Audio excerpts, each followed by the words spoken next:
Droits et obligations des agents publics et des élus. La neutralité du service public. Les services publics sont neutres. Ils ne peuvent être assurés de façon différenciée en fonction des convictions religieuses des usagers. C'est une conséquence directe du principe d'égalité devant la loi. La neutralité des fonctionnaires. Les agents publics doivent être neutres dans l'exercice de leurs fonctions. Dès lors, ils ne peuvent avantager ou pénaliser, en fonction de leurs convictions politiques, religieuses ou philosophiques, les usagers ou les contractants de l'administration. De même, le principe de neutralité du service public et le principe de laïcité font obstacle à la manifestation de toute croyance religieuse de la part des fonctionnaires et des agents publics dans l'exercice de leurs fonctions. Ainsi, tout signe religieux visible est interdit, sans quoi l'administration définit les sanctions applicables selon certains critères. Les salariés des organismes de droit privé prenant en charge des services publics. Le principe de laïcité est applicable dans l'ensemble des services publics, y compris lorsque ceux-ci sont assurés par des organismes de droit privé. La liberté de conscience. La liberté de conscience de l'agent public est préservée. En effet, les agents publics ne doivent pas être lésés dans leur emploi en raison de leurs croyances et de leurs opinions.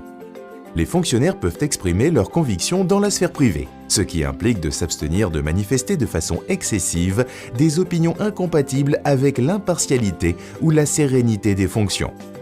Hors des jours fériés légaux, qui correspondent pour certains à des fêtes d'origine chrétienne, une autorisation d'absence pour des fêtes religieuses peut être accordée aux employés sur simple demande écrite dans les limites des nécessités du service.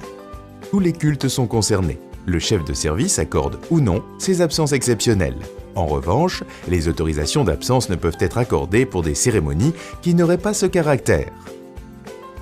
En plus des autorisations d'absence, il est possible de bénéficier de certains aménagements d'horaire, sous réserve de la continuité et du bon fonctionnement du service public. La présence officielle d'agents publics ou d'élus à des cérémonies religieuses ne contrevient en aucun cas au principe de laïcité dès lors qu'aucun culte ne fait l'objet de préférence. Il convient de veiller à ce que le niveau de représentation choisi pour une cérémonie ou la fréquence des présences ne donne pas l'apparence de privilégier un culte particulier.